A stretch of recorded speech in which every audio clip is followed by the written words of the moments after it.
Good morning, second graders. Welcome back to another day in our Google Classroom. Today is Thursday, April 16th, 2020. Hope everybody is doing well. Hope everybody is staying safe and healthy. Hope you're all enjoying some nice weather and getting outside, getting some fresh air, getting some energy out, and doing some fun activities outside as well. Did want to just quickly give you guys all a really big compliment. I've been seeing a lot of great work this week. So you guys have all been doing a really great job on all of your assignments, all of the lessons. So just give yourselves a nice pat on the back, and just a great job from all of you. Really been happy seeing all the hard work that you've been putting in. So great job. Keep it up. Keep rocking. And we only got 2 more days left. Tomorrow will be a kind of an easier day because we'll do kind of like a catch-up day where you can catch up on any assignments that you haven't done yet, or if you want to, keep working on something, you can do that as well. So, like I said, just keep rocking right into the weekend, and just keep up the great work.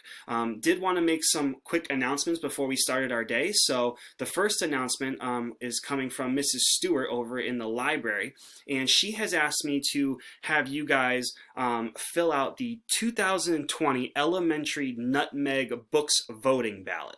Okay, so it has to be completed by Friday, so you have today and tomorrow to kind of fill this out. It's really simple. It only takes about 3 steps, and I attached the link to the voting ballot below this video. So in this post, you should see the video that you're watching now. You should see the PowerPoints for today's lessons, and then you'll also see the link to this website. So when you click that link, your email is going to pop up. So you see how mine has popped up when I clicked on it. Yours is going to do the same.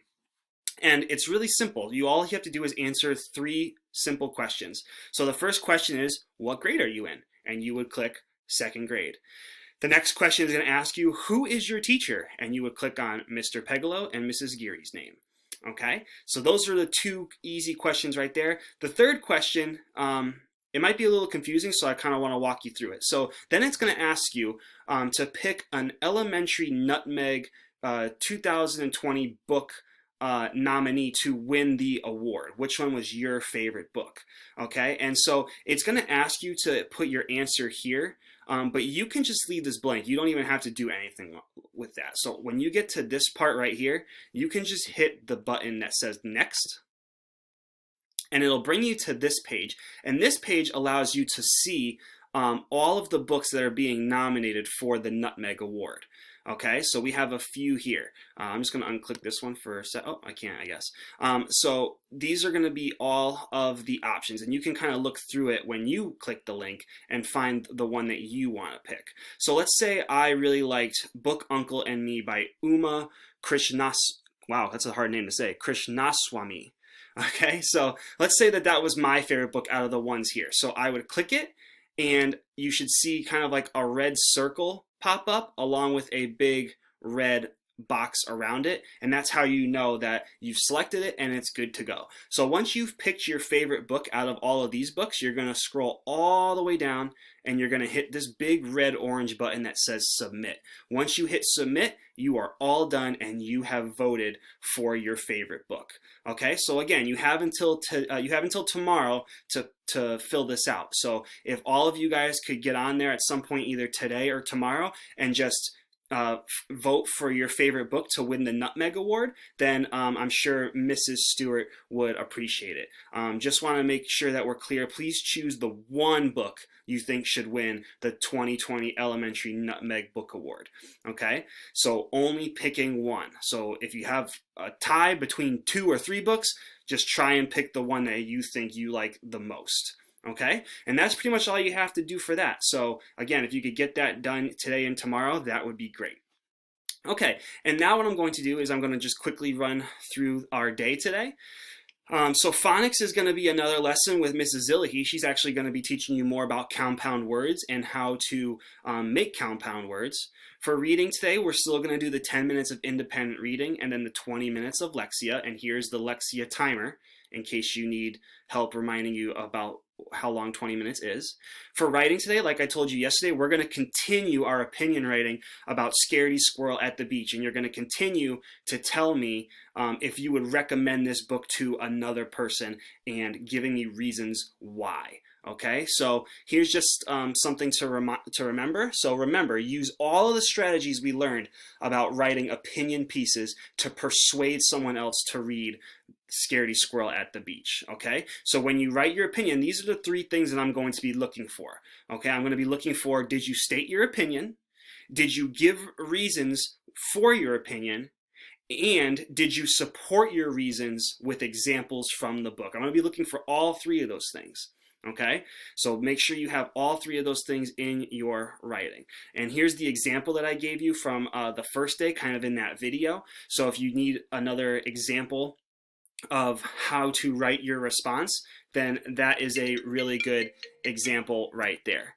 Okay, and so yeah, that's writing. And then what you're going to do is click on the Scaredy Squirrel opinion writing, and your writing should pop up from yesterday. Okay, and that's pretty much writing, and that's pretty much everything that's different. Other than that, we go with math. We have our science.